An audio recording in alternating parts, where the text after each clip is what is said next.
চলে যাচ্ছি আমি। খবরদার, একদম আটকাতে আসবে না আমাকে। আমার পক্ষে তোমার এই অভাবের সংসারে আর থাকা সম্ভব হচ্ছে না গো। যখন বউর শখই পূরণ করতে পারো না, তাহলে বিয়ে করছো কেন গো?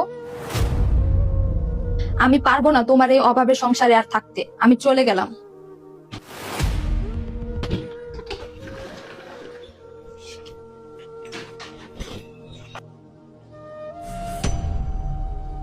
হ্যালো মা। হ্যালো। হ্যাঁ, আমি আর ওর সাথে থাকতে পারছি না, আমি তোমার কাছে চলে আসছি। কেন মা, জামাইয়ের সাথে কিছু হলো নাকি? আরে মা, ওর অভাবই শেষ হচ্ছে না। বিয়ের পর থেকে এ পর্যন্ত এখন ওর অভাবের সংসার চলতেই আছে। আমি আর থাকতে পারবো না ওর সাথে। অভাবের সংসার আমি আর ওর সাথে করতে পারবো না। আমি এক্ষুনি চলে আসতেছি তোমার কাছে।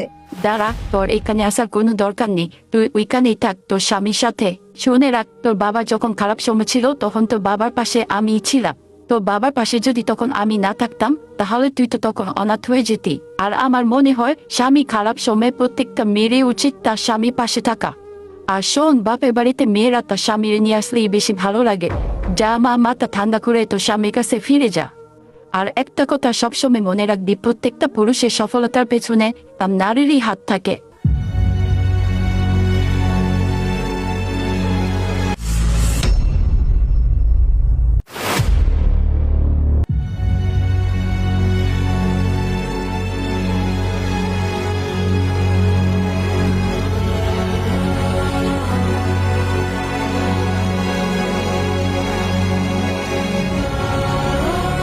আমার প্রিয় বোনেরা, আপনারা কখনোই আপনার স্বামীর অভাবে সংসার ছেড়ে চলে যাবেন না, কারণ আপনার চলে যাওয়াতে শেষ হয়ে যেতে পারে একটি জীবন, যার খেসারত আপনাকে এই দুনিয়াতেও দিতে হবে, আখিরাতেও দিতে হবে। তাই আপনার স্বামীকে ছেড়ে কখনোই চলে যাবেন না।